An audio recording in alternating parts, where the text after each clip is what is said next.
दिल्ली विधानसभा का लंबे समय के बाद यह है ऐसा चुनाव है जब प्रमुख राजनीतिक दलों की भी लहर गायब है। यहां तक कि प्रमुख दल भी प्रचार के मामले में अपने प्रत्याशियों की कमियां निकालकर लगातार उन्हें आगाह कर रहे हैं कि वह अपने प्रचार अभियान को और प्रभावी बनाएं। इस सब के बीच प्रमुख राजनीतिक दलों के चर्चित चेहरों या कहें कि बड़े नामों की प्रतिष्ठा भी गांव पर लगी हुई है।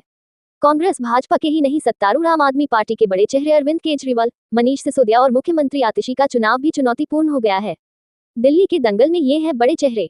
आम आदमी पार्टी के संयोजक अरविंद केजरीवाल, दिल्ली के पूर्व उप मुख्यमंत्री मनीष सिसोदिया, मुख्यमंत्री आतिशी, आप के प्रदेश अध्यक्ष व कैबिनेट मंत्री गोपाल राय, भाजपा नेता और दिल्ली विधानसभा में नेता प्रतिपक्ष विजेंद्र गुप्ता, भाजपा नेता व पूर्व सांसद प्रवेश वर्मा, रमेश बिधूड़ी, अरविंद सिंह लवली, कांग्रेस नेता संदीप दीक्षित, कांग्रेस की राष्ट्रीय नेता अलका लांबा, कांग्रेस के प्रदेश अध्यक्ष देवेंद्र यादव।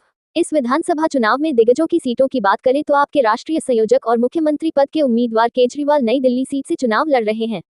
इस बार उनकी सीट भी फंसी हुई है।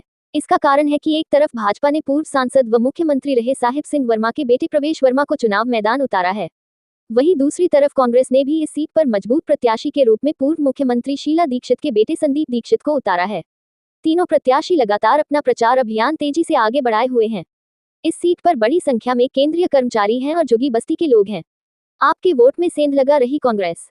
केंद्र सरकार ने कुछ दिन पहले ही केंद्रीय कर्मचारी के लिए 8वें वेतन आयोग को लागू करने की घोषणा कर दी है। भाजपा इसके बाद माहौल अपने पक्ष में मान रही है। दूसरी तरफ जुगी बस्तियों के वोट में सेंध लगाने के लिए संदीप दीक्षित मेहनत कर रहे हैं। ये सीट चुनाव प्रचार को लेकर लगातार चर्चा में है। हालांकि केजरीवाल इस सीट से 2013, 2015 और 2020 में भारी मतों से चुनाव जीत चुके हैं। जंगपुरा विधानसभा सीट, आपके बड़े नेता मनीष सिसोदिया की भी इस बार सीट फंसी हुई है। सिसोदिया इस बार उस पटपरगंज सीट से चुनाव नहीं लड़ रहे हैं जहां से वह 3 बार चुनाव जीत चुके हैं। इस बार उन्होंने जंगपुरा सीट को चुना है और इस सीट से मैदान में हैं। इस सीट पर राजनीतिक समीकरण यह है कि सिसोदिया के सामने भाजपा ने तरविंदर सिंह मारवाह को उतारा है। फरहाद सूरी ने मुकाबले को बनाया त्रिकोणीय। मारवाह इस विधानसभा क्षेत्र से पहले विधायक रह चुके हैं। उनके बेटे इसी विधानसभा क्षेत्र की एक निगम वार्ड से पार्षद हैं। वही कांग्रेस ने इस सीट से फरहाद सूरी को मैदान में उतारा है। सूरी कई बार विधायक रही ताजदार बाबर के बेटे हैं। पहले महापौर रहे हैं और उनके रिश्तेदार इसी सीट के एक निगम वार्ड से पहले निगम पार्षद रह चुकी हैं।